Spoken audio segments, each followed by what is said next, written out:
Hi guys, welcome back to my channel. If you're new here, please subscribe. If you're not, thank you for watching this video, taking the time to watch this video. So yeah, it's been a rough week. It's been a rough week for the whole entire world. We've got the George Floyd case, which is honestly horrific. And it's not new. It's honestly not new. How long has it been that black men have been shot down, have been killed, black women too, by police officers, and it just took this one case for everyone to go up in arms. I guess it's about time. It's about time. And there's a lot of depression, a lot of nasty words being thrown on Instagram. People talking about people not being vocal enough, and when people are vocal, they're being called hypocrites, and so much is going on. And for me, I've just been watching on Instagram and feeling very sad that, you know, in this time where black people are supposed to be united, because black people are all around the world, and all around the world we face the same thing, racism. It's crazy because I'm here in my native land, my country, and racism is not a new thing to me either. So at least here, you know, we don't necessarily get killed for it. Like, we don't have white people killing black people. More, we have black people killing black people. Just a couple of days we've had police officers beating up people who are trying to get into town. You know, they're trying to make a living. People are trying to make a living, and something politically related. I'm not going to talk about politics on my channel, very sorry, but that's not happening. But yeah, something happened and people were beaten up, and there were 3 girls who were assaulted, and apparently they're still in custody. And people were bashing Zimbabweans who are overseas for talking about the George Floyd case and saying, look what's happening in your country. And I sit here and I sympathize. Yes, I sympathize because I'm in my country and here in Zim, and that news came late to me too. So if you're in another country and you didn't know about this, I don't blame you. I've been sitting in here in my house, you know, this whole COVID thing, and I've been nesting in my house with my child, and it's so disheartening because I usually go on Instagram to look for inspiration, and to see that the whole world is crying again. I mean, we've just come from COVID-19 and we're back again crying. Protesters are protesting, burning buildings, and I feel their rage. I really do. For those people who say burning buildings will not bring George Floyd back, I do. Do you know why I feel that rage? Because, you know, us as Zimbabweans, I don't know when we'll ever reach that stage of protest. I hope we don't, but in a sense I also hope we do. But anyway, this is another discussion for another day. Let's get into our actual topic. I promised a story time, how I met my husband. Unfortunately, my husband's around, but he's camera shy. Funny, being that he's a photographer, he's camera shy. So I don't think you get to see him today. So yeah, let's get into it. I met my husband in 2017. So 2017, yes. I met my husband in 2017. I just started college. I just started university. The Chinhoyi University of Technology, doing my fine arts degree. And around this time I was in a complicated relationship, yeah, and I don't know, things weren't going, like, I was going through the phase of happy I'm out. I'm very sorry to my parents and other relatives, but I also went through the phase of happy I'm out. I can go out clubbing, I found out that does not work with me. I could drink alcohol. Yeah, alcohol and me are not friends. No, we don't play there anymore because it unleashes another side of me I never want to see ever again in my entire life, ever. So I went through a couple of weeks of that. Met a couple of people, a couple of friends, did some things I'll always regret. Anyway, so I had met a guy who I thought I wanted to get serious with, and thank God he showed me his ugly side before I thought of even like getting serious with him. And he lied to me about his age. He told me he was 25.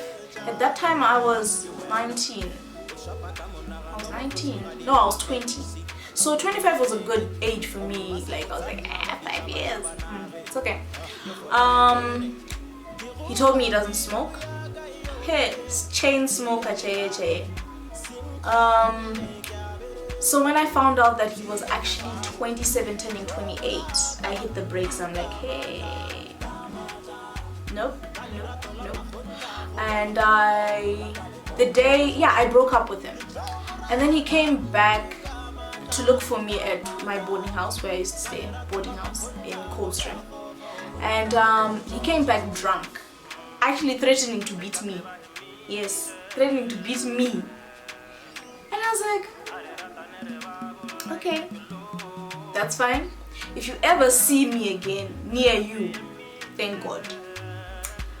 So a couple of weeks, actually not even a couple of days went by, and I had become friends with his roommate, his best friend. And he calls me and is like, Sha, Kumana was just about to get killed in Mubawa. And I'm like, so you think I'm going to get up and go get him Mubawa? He's like, please. So I started contemplating, if he dies, then what? Then they will talk about me, the person who was supposed to come in. And I was like, let me just go get him. I went to get him. It was at night, and he's saying, hey, the only way I'm going to get out of this bar is if Kim comes to get me. So I get there. He's happy for like 2 seconds. Next minute he wants to beat me up again, and I'm like, okay, let me walk you home. And now I'm contemplating, do I still want to live in this area? Because he literally lived 2 houses away from the boarding house. On our way there, he meets up with another bunch of guys who want to beat him up again, and they're like 3, and he's drunk. And these guys are now like, they're ready to fight, and I'm seeing crossfire up and up, and out comes Sakutma. So he didn't know this. I told him a couple of like months into our relationship. I had been stalking him. I had been stalking him in school, but I didn't know his name. I'd just been seeing, he had this hat of his, camouflage hat, and I'd just been seeing him at school, and he was so quiet and so strict, and I'm like, would he ever look my way, my direction? Little did I know he was also stalking me. So he stops the fight. If anyone knows my husband, he is #1 in negotiating, reasoning. He's so good at reasoning. He stops the fight, and then I, Negunyara, start walking very fast to my house. I'm like, that chapter's over for me. He will never look my way after this nonsense that's just happened. Oh God. So I go to my house, I block this guy's number, try, forget about him. Then a few days later at school, I don't actually remember what I was doing at school, but Daifarisa, I know that much. And he came up to me with this camera, very small camera, point and shoot. And he's like, hi, can I take a picture of you? So I was like, yeah, cool. Wow. Crush is talking to me, eh? Alright. I was like, yeah, you can come and take a picture of me anytime. I'll be around. And I just promised my roommate that, no, chi takenda kumba. So my roomie is like, I can't wait for you. I'm like, okay, I'll stay behind. I wait the whole day. Does he come? So now I go home feeling very stupid. I get home. I had this phone that had a battery problem, so I get home, I put my phone on the charger. So actually, let's go back. He had my number, but I didn't know that he had my number, and I had been talking to him for a while now, because there was another guy called Taku, and this guy had approached me in the early weeks of the semester. And I realized that he was just looking for a little bit of a fling, and because after he just came from talking to me, I watched him 2 days in a row getting in and out of rooms in the hostels at school, and girls, we had started talking about him. You know, I saw him going to Nini's room yesterday. He was out of Nini's room early morning, you know. So I was like, when he finally texted me and said, hi, it's Taku, I thought it was the other Taku. So I had been giving him the cold shoulder all this time. Then that number, I just see a message on my phone saying, hi, I'm sorry I didn't get to take a picture of you. And I'm like, oh crap, I've been giving this his name is Taku, I've been giving him the cold shoulder. So he's like, I am by the shops if you still want to talk. And I'm like, okay, I'll meet you there in like 3 minutes, but I'm leaving my phone here to charge because I'm not bad. So he thought I was lying. He thought it was a way for me to like ghost him. Little did he know that I was getting ready and I was like out the door 3 minutes to Zikwane. So I catch him. He had already given up. He was just walking by. He was actually on his way to his house. Then I catch him. I'm like, hi, I'm here. So he's holding a 2 liter of Coke, and I'm like, okay. It's like, let's go to my house. I get there. It's like another boarding house, except this was an boy and girl co-ed boarding house. And we get to his room, and before he even opens his door, another girl comes with a plate of salads and is like, Taku, ndakupedza kubika. I'm like, oh, finish. And he's like, oh no, Peter, put the plate per table. So I sit on the bed, and she's like, ndiye murora ere. And I'm like, oof. And it's like, it's my friend. So we sit there. It was around 8. We sit and we talk and we talk and we find out that we have so much in common. We talk about each other's lives. Like, I mean, we went all the way back to childhood, Maumbwe and stuff like that, and we just spent the whole night talking. And then I'm like, oh my gosh, Chi, we've been sitting here forever. So the Sadza is sitting on the table because he asked me if I'm hungry. I'm like, no. And he apparently is not hungry. And we finished the 2 liter of Coke, which at that time I didn't drink any carbonated drinks because I had acid problems, but I drank it. So now I'm hungry, but I won't say I'm hungry because I don't know. It was, you know, I don't know what happens when you're around your crush. You just do stupid things. So I'm like, well, we've been here forever. What time is it? And he's like, it's 3 a.m. And I'm like, oh God, there is no way, even if you get me to the boarding house, that I'm ever going to get anyone to wake up and open the door for me. So he's like, you can just sleep here. And I'm like, it's over. It's honestly over.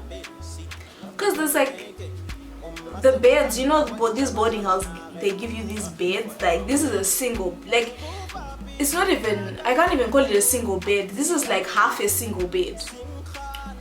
So I'm like, okay, cool. I'm gonna play the school right here. This is not gonna be a one-night stand.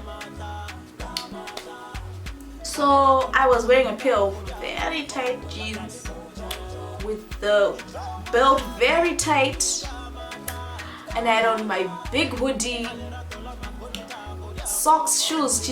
I just took off the shoes and got into the bed, went to the furthest corners zero cheko, and I just like did zero. And he just looked at me like, that's weird. Okay. So we get into bed, fall asleep. The next morning, I wake up to him preparing water for me to go bath.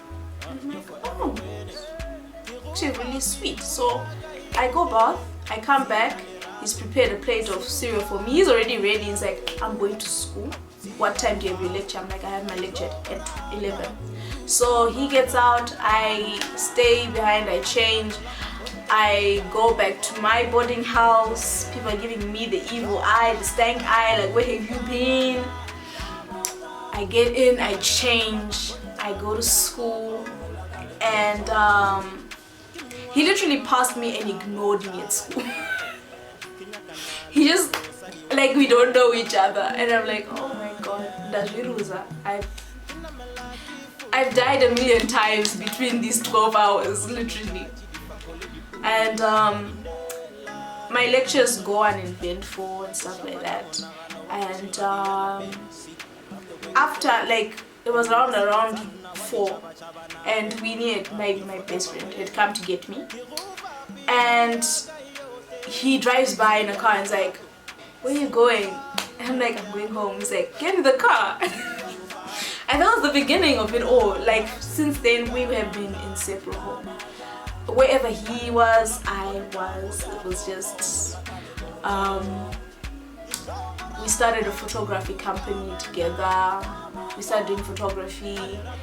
It was just, you know, that whole sweet, I mean, people call it couple vibes, I don't know. He just became like my best friend, my bestie, my everything. So it's been 3 years. It's been 3 years. Yeah, 3 years, and we've just been doing everything together. It's been amazing. I wouldn't give it up for the whole entire world. So yeah, I don't know what I could add on to this. That was a little bit short. I did leave out a couple of things because I do not want to be killed by my family members. I'm still very young and very beatable, even though I'm married. So thank you guys for watching this video. Thank you guys for the love you've been showing me in the other videos. I think I'm going to do a lot of story times. A lot of story times because I've got a lot of stories I really want to tell you guys. So I don't know, keep the makeup tutorials on a minimum because I'm still learning. So yeah, it was great filming this video. Keep your hopes up, keep your mental health intact. I know it's very hard during this time. It's hard on me. I'm sure it's hard on everyone else. I try to stay away from social media sometimes, and when I'm on social media I try to escape because it's very deteriorating when you keep getting hit with the same news, especially when you're a black person and you realize how lucky you are that the only thing you have to deal with is the evil, you know, but someone else with your same skin color is dealing with something this heavy, you know. The child's father was taken away, and I think of my husband, and I think how lucky we are to be in Zimbabwe. But even though we're in Zimbabwe, it's actually luck or grace that none of us have ever been beaten up by police officers. That's the honest truth, because there's nothing that different from us and the people who were beaten a few days ago by police officers. So if you are religious like I am, keep praying. I know God will open doors for us. I know God will heal us at the end of the day. I don't know what this period is, honestly, but I know that one way or the other God is with us, Maybe he's sharpening us. Maybe he's ending something that needs to be ended. I don't know. But I know for one thing that if we keep our hopes up and we keep praying to God and we keep positive thoughts, we will get through this. This too shall pass. Thank you guys for watching. Bye.